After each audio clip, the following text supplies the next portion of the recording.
What's good? What's good, everybody? And welcome to the first episode of TK's Take. This is a show where I slow things down and talk through the systems I'm actually living with. Not theories, not threads, not things that only sound good. Just what's working and what didn't, as a creative trying to build something that lasts. So if you're listening right now, there's a good chance you're doing the same thing, trying to get some traction without burning yourself out. So let's talk. It's TK Mike. On today's episode, I want to talk about why I don't believe in New Year's resolutions. Now, I know how that sounds. It sounds cynical. It sounds like I'm about to tell you why everyone else is doing it wrong. But that's not what it is. See, this is about patterns, about time, about things that repeat, whether we want them to or not. Because every January, the same thing happens. We promise ourselves change. We say, oh, this year is going to be so different. And then quietly, usually by February, we ask a question we don't want to say out loud. Is the problem discipline or is it me?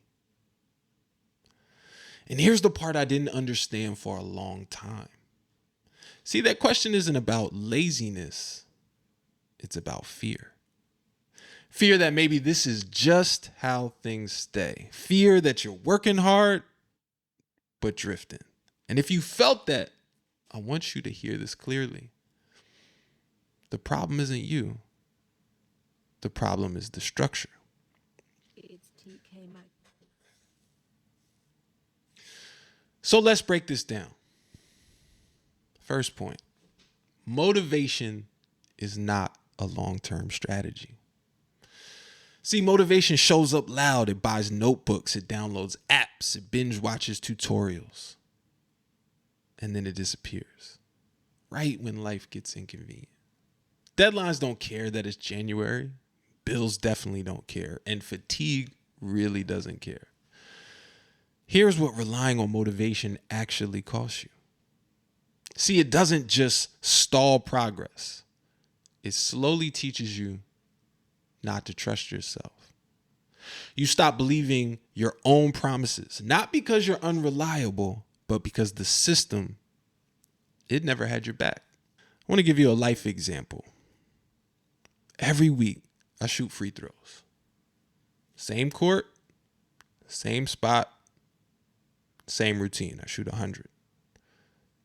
I'm aiming for 95% every time I go. Not because perfection is realistic, but because aiming high removes the hiding places. And I'll be honest with you, some days I'm sharp. Some days I miss more than I want to admit. And yeah, that messes with your ego, especially when you care. But the rim don't care how I feel, and it responds to practice. That's the lesson. Motivation asks you how you feel. And practice asks you what you did. See, one is emotional and the other is accountable. It's TK Mike. Let's talk about why resolutions collapse. Point number 2. Most resolutions are too vague to execute. Things like be more creative, get in shape, get organized. I mean, those are cool. But what does that mean on a random Tuesday in March? A real plan answers 3 questions. What am I practicing? When does it happen? And how often does it repeat? See, if it can't live on a calendar, it's not real.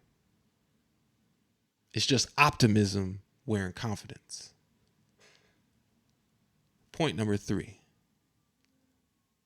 We tend to fall in love with outcomes instead of daily behavior. See, outcomes feel exciting to imagine, but practice feels boring to repeat. But outcomes don't show up on demand. Practice does. At some point, I got tired of negotiating with myself. So I stopped asking, what do I want this year? And I started asking, what am I willing to practice? That question changed everything for me. And so I decided to develop a framework I use, which is called PrEP.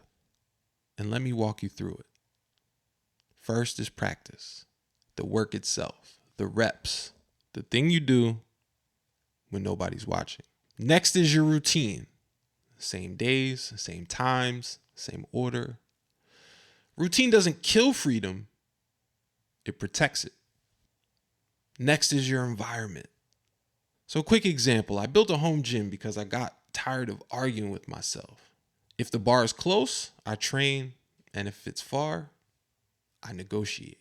Finally, proof. Every day I ask myself one question: what proof do I have that I practiced today? Not, did I feel inspired? Did it look impressive? Did anyone see it? Just, did I show up? Proof doesn't lie, and it doesn't need applause. So if you're a creative, this matters more than you think.